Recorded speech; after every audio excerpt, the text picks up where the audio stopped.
아멘. 할렐루야. 오늘 흑암의 권세에서 건져내서 아들의 나라로. 이 골로새서는 제가 이번에 강의한 강의 내용이기도 한데요.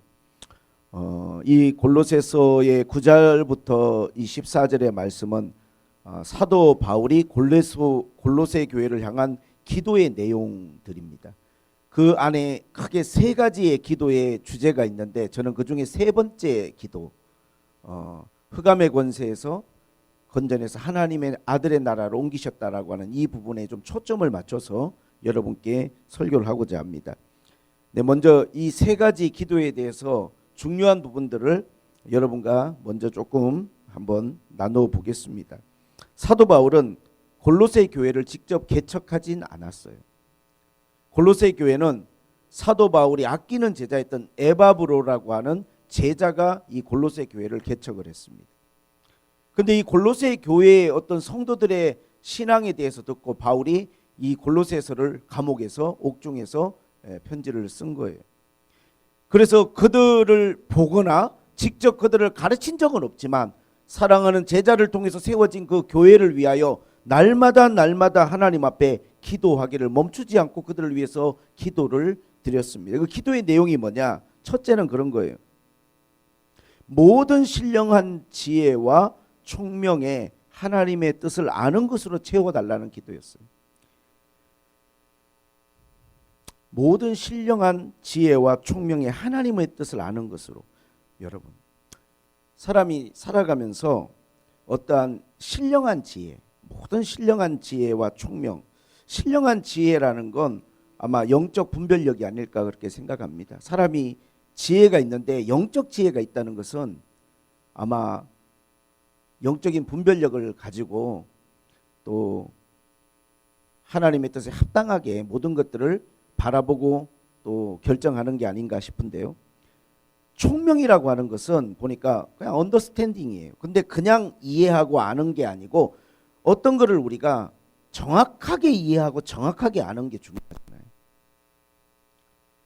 그런데 사실 이 모든 신령한 지혜와 총명이라는 게 여기 바울은 뭐라 기도를 했냐면 하나님의 뜻을 아는 것으로 채워지기를 원한다는 거예요. 사람이 되게 지혜로운 사람, 똑똑한 사람이 많은데 그 지혜와 똑똑함이 하나님의 뜻을 아는 데 맞춰져 있는 게 아니라 그냥 세상살이에 맞춰져 있는 경우가 많아요. 투자랄지 건강이랄지 무슨 아는 것 많아요. 되게 똑똑하고 나름 지혜도 있고. 근데 문제는 하나님의 뜻을 아는데 그 모든 게 채워져 있는 게 아니라 그냥 자신의 인생을 살아가는 데만 맞춰져 있는 지혜와 총명. 근데 사도 바울은 그 모든 지혜와 총명이 하나님의 뜻을 아는 것으로 채워지기를 바란다고 그랬어요. 고린도전서 10장 23절 24절에 보면 모든 것이 가한한 모든 것이 유익한 것이 아니고 모든 것이 가한한 모든 것이 덕을 세우는 게 아니에요. 우리가 어떠한 일들이든지 하나님이 우리에게 자유를 주시고 자유의지를 주셨기 때문에 우리가 할 수 있어요. 모든 게 가해요. 그러나 다 유익하진 않아요. 모든 것이 가하지만 모든 게 좋은 결과와 덕으로 이어지지도 않아요. 우리가 하나님의 뜻을 아는 것으로 채워지는 게 중요한 이유가 뭐냐면 그러면 10절에 보니까 주께 합당하게 행하여 범사에 기쁘시게 하고 모든 선한 일에 열매를 맺게 하시며 하나님이 하나님의 뜻을 정확하게 알고 살아가는 사람의 삶 가운데 선한 일들을 하게 하고 선한 열매들을 많이 맺을 수 있도록 해주시는 거예요. 요한복음 15장의 말씀처럼 너희가 내 안에 붙어 있으면 나로 말미암아 많은 열매를 맺게 될 것이라는 말씀과 맥을 같이 하는 말씀입니다. 하나님의 뜻을 아는데 우리의 지혜와 총명이 거기에 많이 맞춰져 있어야 돼요.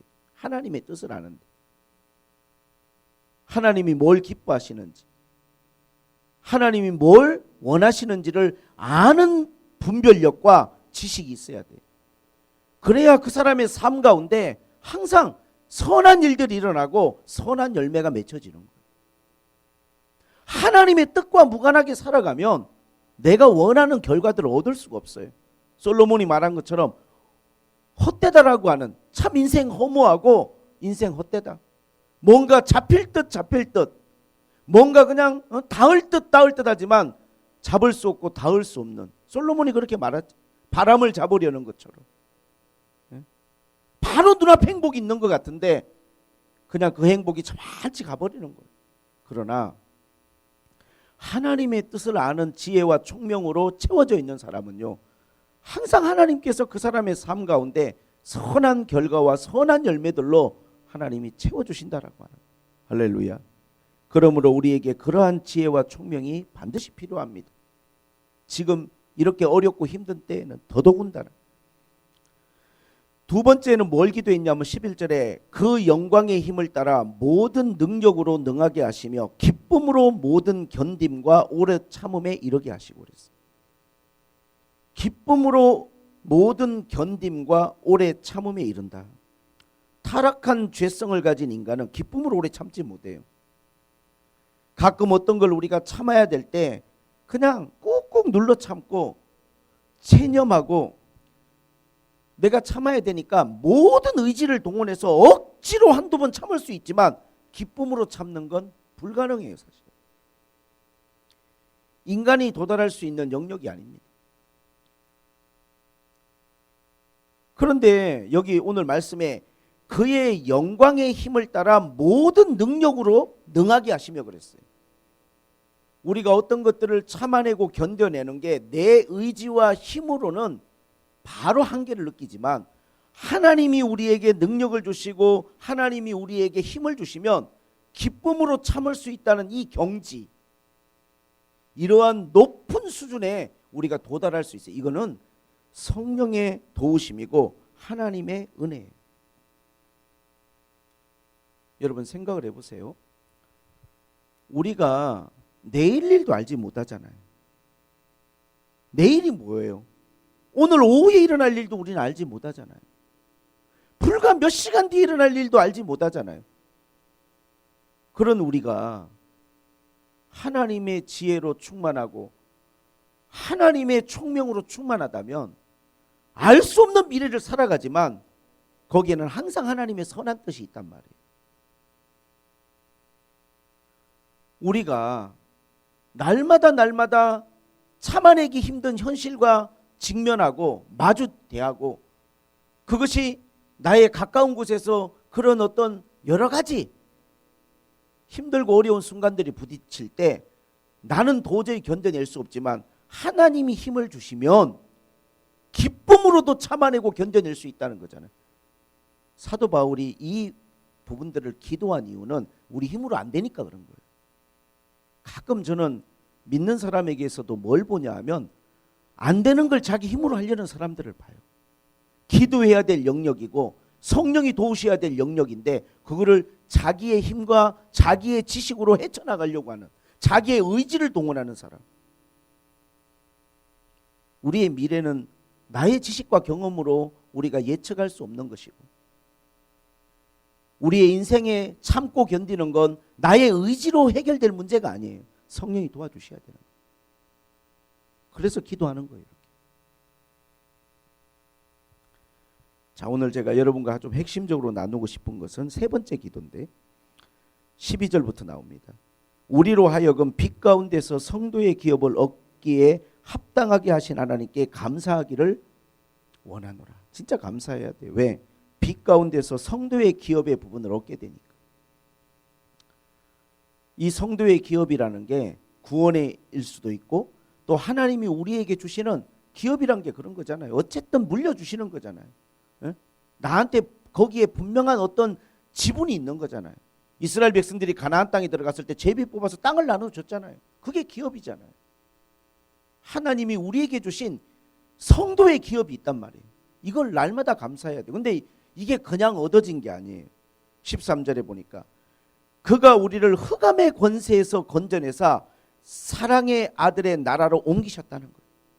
이 흑암의 권세에 대해서 오늘 여러분과 좀 나눠보려고 해요. 흑암의 권세. 저는 지난 일주일 동안 흑암을 봤어요. 흑암. 너무 깊은 어둠이에요. 제 마음뿐만 아니라 아마 모든 이들의 마음이 좌절과 절망, 슬픔을 넘어서는 아마 어둠을 경험하지 않았을까 저는 그렇게 생각을 해봅니다. 에베소서 6장 12절에 우리가 에베소서를 보면 그런 말씀이 있어요. 우리가 전에는 어둠이었어요. 근데 하나님이 이제 우리를 주님 안에서 빛의 자녀로 우리를 삼아주셨다고 그랬어요. 5장 8절 에베소서. 전에는 우리가 어둠이었거든요. 근데 이 어둠이라는 게 뭐냐면 흑암의 권세예요. 권세. 이게 어떤 실질적인 권력과 세력을 가지고 있어요. 이게. 왜 우리가 오늘 성경 말씀에서 바울은 뭐 사탄의 권세라고 하지 않고 흑암의 권세라고 말을 했을까요? 이 흑암이라고 표현한 이유가 뭘까요? 거기에 대해서 한번 생각을 좀 해봤어요. 흑암이라고 하는 것은 뭐냐면 우리가 주님을 만나기 전에 구원을 받기 전에 우리의 상태를 말하는 건데 우리의 상태가 흑암의 상태예요. 사실은 깜깜한 거죠. 아무것도 보이지 않는 거예요. 그냥 길도 보이지 않고 어떤 의미도 보이지 않고 어떤 것도 보이지 않는 상태가 어둠이고 흑암이잖아요. 인생이 그래요.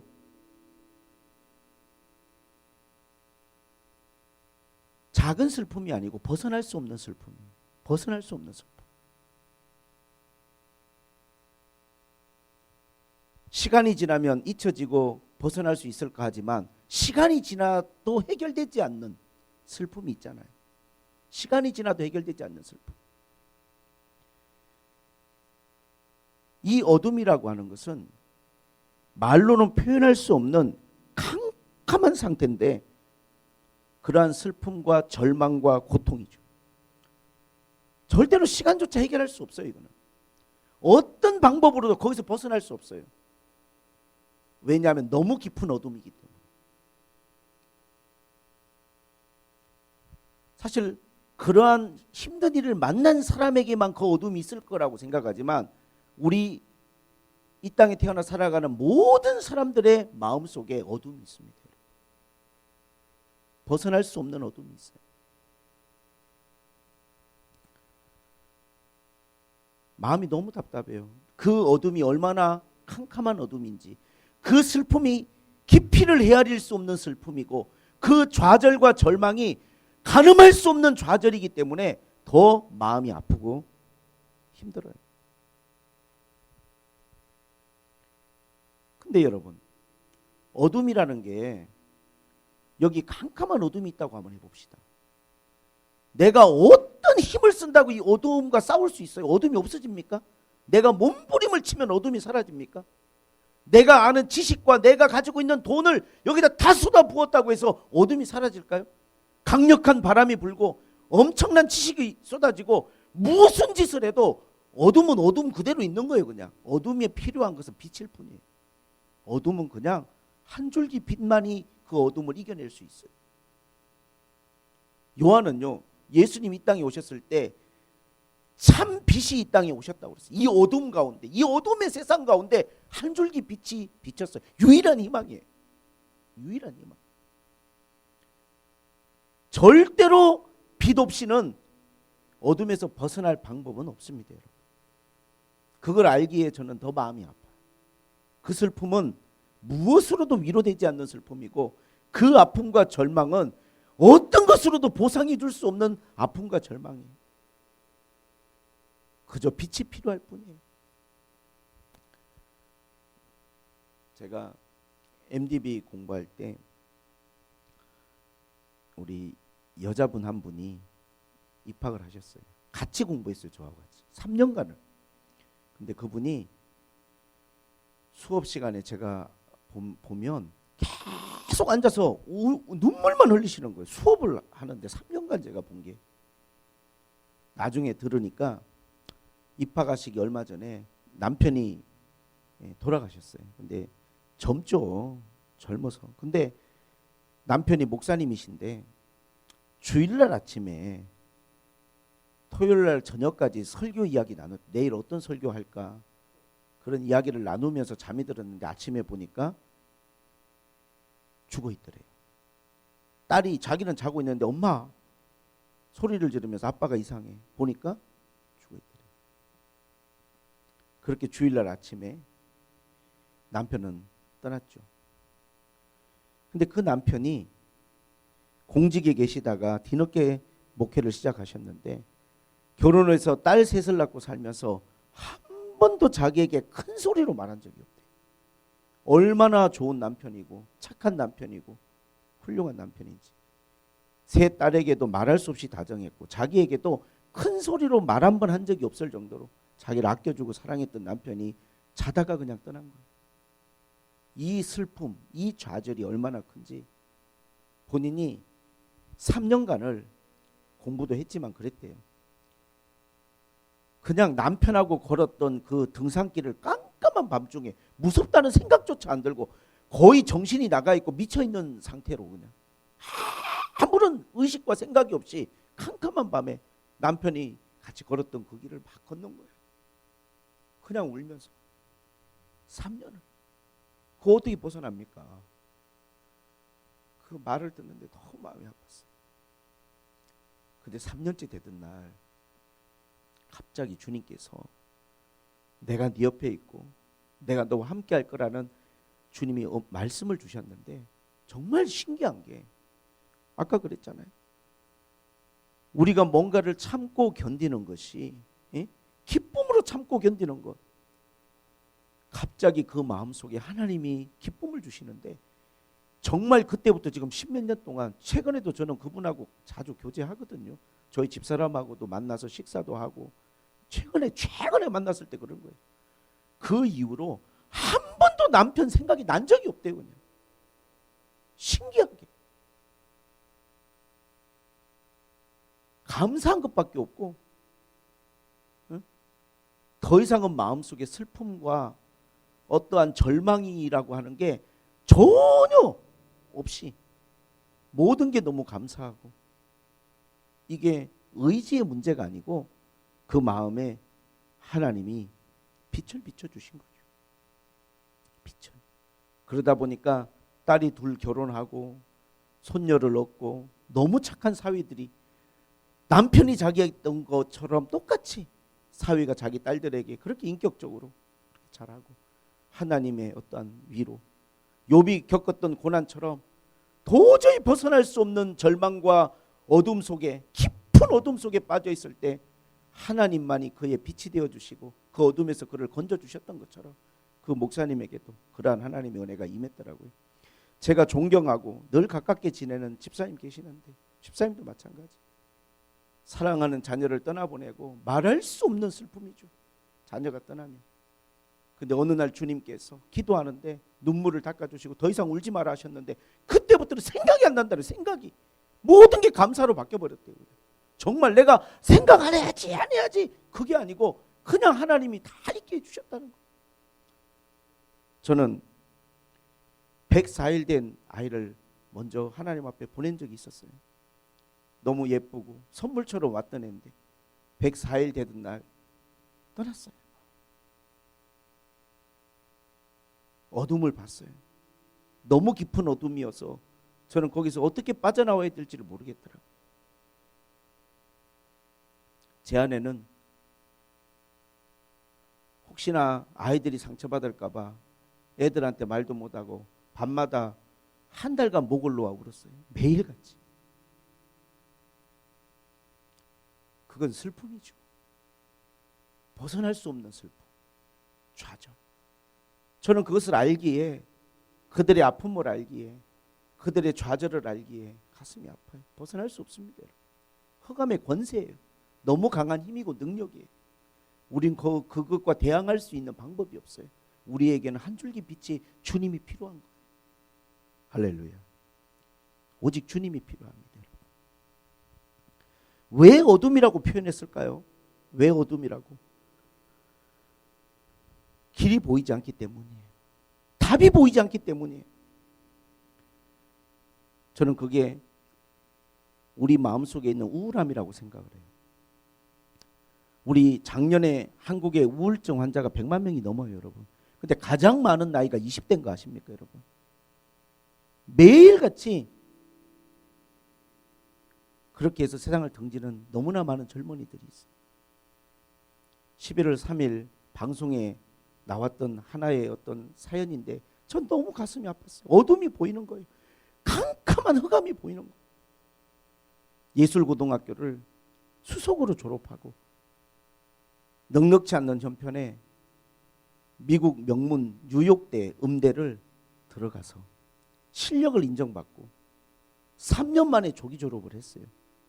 첼리스트인데. 그렇게 3년 만에 조기 졸업을 하는데 교수가 해준 말은 너무 명랑하고 쾌활하고 적극적이고 열정이 많고 첼로 실력이 너무 탁월하고 수준급이라는 그런 찬사와 더불어 명문대를 1년 조기 졸업해서 한국으로 왔는데 우울증과 공황장애가 찾아온 거예요. 3주 정도 병원에 입원하고 퇴원을 했는데 길에서 그냥 쓰러져 버렸어요. 그리고 이 불안 증세가 가지고 온 심리적인 부담감 때문에 연주가 안 되고 이 심리적인 불안 때문에 본인이 원하는 연주를 할 수 없는 지경에 이르니까 매일 집에서 그렇게 어둠 속에 갇혀있는 자식을 바라보는 부모의 마음이 너무 찢어져 엄마가 아들의 가슴을 치면서 이놈의 새끼 어떻게 하려고 그러냐 울면서 막 그렇게 하니까 아버지가 얼마나 속상하고 답답한지 아마 어깨를 그냥 당신 대신에 내가 혼내줄 테니까 하면서 몇 대 지어 박았는데 애가 그때 완전히 그 어둠이 더 깊은 어둠이 임한 거예요. 벗어날 수 집을 떠나서 고시원에서 7년 동안 나오지 않고 고시원 안에만 박혀서 쓰레기를 산더미처럼 쌓아놓고 완전히 가족과 단절한 상태로 7년을 그러고 있는 그 사연이 공개가 됐는데 나이가 35살. 그 35살의 나이에 그 어둠에 갇혀서 벗어날 수 없는 그 어둠 속에서 부모가 찾아가면 절대로 그래서 주민센터에서 부모에게 연락을 해서 부모가 겨우 찾아갔는데 부모가 왔다 그러면 아예 문 닫아버리고 대화 단절이. 여러분 이 어둠 너무나 많은 사람들이 여러분 정도만 다를 뿐이지 이 어둠에 갇혀 있고 이 어둠 속을 살아가고 있어요. 길이 보이지 않고 답이 보이지 않고 의미가 보이지 않고 끝이 보이지 않는 이 어둠. 성경 그렇게 이야기합니다. 우리의 싸움은 혈과 육의 싸움이 아니라는 거예요. 지금 우리가 싸우는 게 여러분 먹고 사는 싸움 같지만요. 에베소서 6장 12절에 우리의 싸움은 이 어둠의 세상 주관자들과의 싸움이란 이 어둠의 세상 주관자들. 우리를 어둠에 가두어 놓고 우리를 어둠 속에 살게 하려고 하는 이 악한 세상 주관자들과 우리가 싸우는 싸움이에요. 이 싸움이. 그런데 이 흑암의 권세에서 우리를 건져내셔서 그의 아들의 나라로 우리를 옮겨주셨다는 거예요. 이 완료형으로 이야기했어요. 하나님이 진행하고 계신 게 아니라 우리를 흑암에서 건져내셔서 예수 그리스도의 빛의 나라로 우리를 옮겨버리셨어요. 할렐루야. 예수님만이 여러분 참 빛이에요. 다른 빛이 없어요. 우리를 구원할 우리를 도와줄 빛은 예수님밖에는 없습니다. 그러나 과연 그들이 그 예수를 영접할 수 있을까요? 과연 그들이 그 예수 그리스도에 대한 믿음으로 주님 앞에 나아갈 수 있을까요? 요한복음은 그렇게 이야기합니다. 참빛, 이 세상에 비치는 참빛이 있었으니 그 빛은 사람들에게 비치는 생명이라는 거예요. 그러나 어둠이 깨닫지 못하더니 그 유일한 구원의 길을, 그 유일한 생명의 길을 어둠이 깨닫지를 못하는 거예요. 어둠이 깨닫지를 못하는 거예요. 저희 교회 와서 2번 집회 인도하셨던 하득규 목사님의 가시나무라고 하는 노래가 있죠. 그 노래 가사에 보면 내 속에 내가 너무도 많아 당신의 쉴 곳이 없네. 내 속에 헛된 바램들로 당신의 편할 곳이 없네. 내 속엔 내가 어쩔 수 없는 어둠, 당신의 쉴 자리를 뺏고 내가 어쩔 수 없는 어둠, 그 어둠을 본인이 경험한 거죠. 그 어둠을 보니 내가 어쩔 수 없는 거예요. 어떤 방법으로도 물러가지 않고 나에게 임하여 있는 이 깊은 어둠 속에서 주님이 우리를 빛으로 옮겨주셨습니다. 우리 인생의 유일한 답은 예수님 밖에는 없어요. 바울은 그렇게 기도했습니다. 이 놀라운 사실을 우리가 알아야 되는데 그냥 옮기신 게 아니에요. 흑암에서 우리를 빛으로 어떻게 옮겨주셨습니까? 14절에 그 아들 안에서 우리가 속량고 제사함을 얻었더라. 주님이 우리를 위하여 모든 대가를 다 지불하고 그 어둠에서 우리를 건져내시기 위하여 속량을 하셨어요. 자기의 목숨으로, 자기의 물과 피로 우리를 속량하시고 이 귀한 복음으로 우리에게 죄 사함을 얻어 우리가 그 어둠을 벗어나게 하셨어요. 할렐루야. 예수님 외에는 우리에게 소망이 없고 답이 없습니다. 우리의 힘으로는 어둠과 싸울 수 없고 어둠을 물리칠 수 없고 어둠에 대항할 수 없어요. 사도 바울은 이 모든 것들을 위하여 하나님께 날마다 기도했어요. 하나님, 우리가 이러한 하나님의 놀라운 은혜의 복음을 알고 그 안에서 구원을 받고 빛으로 옮겨졌으니 그 다음에 어떻게 해야 돼요? 우리를 빛으로 옮기신 것으로만으로도, 거기서 건져주신 것만으로도 우리는 하나님 앞에 감당할 수 없는 하나님의 은혜를 입었는데 12절에 보니까 빛 가운데에서 성도의 기업을 얻게 하신 이 놀라운 은혜, 그냥 건져만 주신 게 아니라 우리에게 성도의 기업을 얻게 하시겠다는 거예요. 그 부분들이 우리에게 하나님 앞에 구원으로, 상급으로, 영광으로 우리에게 예비되어 있다는 거예요. 할렐루야. 얼마나 감사합니까 여러분. 이거를 날마다 감사하라고 하나님 앞에 기도한 거예요. 저는 우리 성도들을 위하여 날마다 기도하면서 여러분의 마음에, 여러분의 가정에 어둠이 임하지 않기를 원합니다. 어둠이 임하지 않기를 원합니다.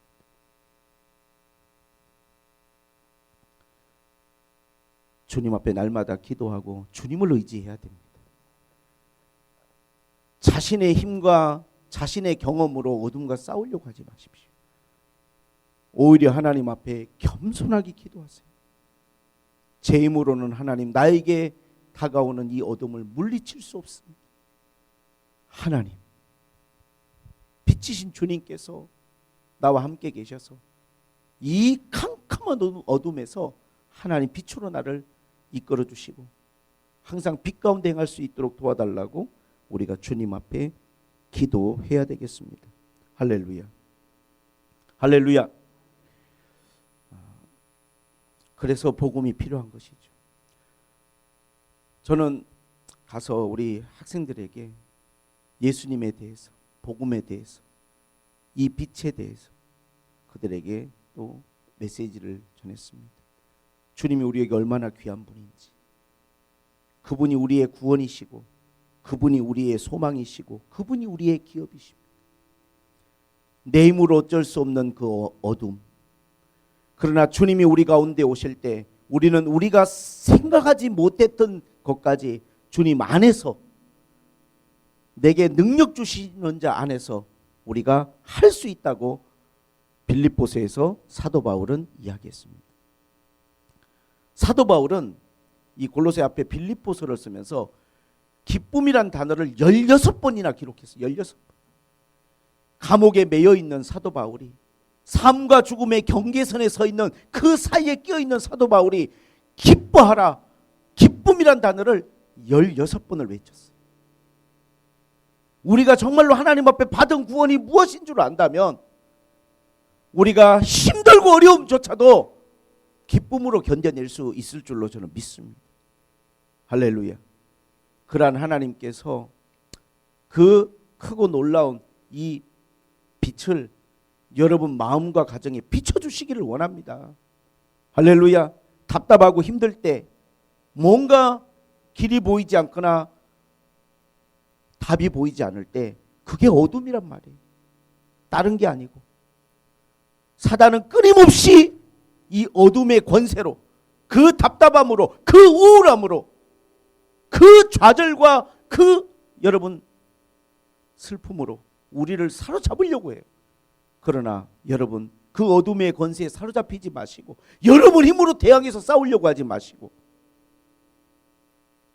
그 모든 어둠을 단 한 번의 빛으로 해결하실 수 있는, 그냥 빛이 비치면 어둠은 그냥 싸울 필요도 없이 물러가는 것처럼 우리에게 필요한 건 예수님이에요. 여러분 가정과 여러분의 마음속에 필요한 분은 예수님이에요. 오늘도 그 예수님을 여러분들이 더 여러분 삶 가운데 의지하고 사모하는 여러분 되시기를 주님의 이름으로 부탁을 드립니다. 할렐루야. 진정으로 우리의 소망, 우리의 빛은 예수 그리스도. 그분만이 우리를 모든 수렁에서, 좌절에서, 절망에서 끌어올려서 우리의 삶을 반석 위에 올려놓으실 수 있는 유일한 분이십니다. 주님이 해결하지 못할 일은 없습니다. 주님은 모든 것들을 해결하실 수 있습니다. 사실 사탄의 권세라고 하지 않고 어둠의 권세라고 했는데, 이것은 어둠이 가지고 있는 어떠한 속성, 요한복음 10장 10절에 보니까 도둑이 오는 것은 도둑질하고 죽이고 멸망시키려는 것뿐이라고 그랬어요. 어둠의 목적은 분명합니다, 여러분. 우리를 그냥 죽이는 거예요. 그냥 멸망시키는 게 목적이에요. 그렇게 해서 우리를 끝내려고 하는 거예요. 아무런 소망 없이. 그러나 예수님이 오신 이유는 소망 없는 우리에게 한 줄기 빛을 비춰주셔서 우리에게 구원의 소망을, 다시 우리 인생이 일어서서 하나님의 빛 가운데서 그분의 아들의 나라 안에서 참으로 선한 열매가 가득한 귀한 삶을 살 수 있도록 우리를 구원하시려고 이 땅에 오신 거예요. 그냥 구원하시는 게 아니라 생명을 주시고 풍성히 주시고, 그냥 기쁨이 아니라 풍성한 기쁨을 우리의 삶 가운데 누리게 하시려고 주님이 오신 것입니다. 저는 이 나라에 가득 차 있는 정말 벗어날 수 없는 슬픔을 보고, 또 가끔은 우리 성도들을 위해서 기도할 때 그렇게까지 큰 슬픔이 아닐지라도 크고 작은 우울함과 슬픔과 좌절 속에서 어둠과 싸우고 있는 우리 성도들을 보게 됩니다. 주님께 기도하고 주님께 나아가시기를 부탁드립니다. 여러분의 의지, 여러분의 힘 존중하고, 그것도 여러분 귀한 것이지만 그것으로는 어둠을 물리칠 수는 없습니다. 능력의 주님, 빛 대신 그 주님을 의지하고 주께 기도함으로 진정으로 여러분에게 구원과 더불어 하나님이 주시는 참된 행복과 기쁨이 충만하시기를 주님의 이름으로 축복을 드립니다. 하나님 아버지 감사합니다. 바울의 기도 속에서 우리가 무엇을 우리 인생에 중요하게 생각해야 될지를 우리는 깊이 깨닫게 됩니다. 오늘 주시는 귀한 말씀, 특별히 하나님 우리 안에 어둠이 없게 하시고 이제는 우리가 어둠에 거하지 아니하고 빛 가운데로 나아갈 수 있도록, 우리에게 기쁨이 충만할 수 있도록, 하나님 은혜가 충만할 수 있도록 빛 대신 주님께서 우리 가운데 임하여 주시고 역사하여 주시옵소서. 예수님의 이름으로 기도하옵나이다.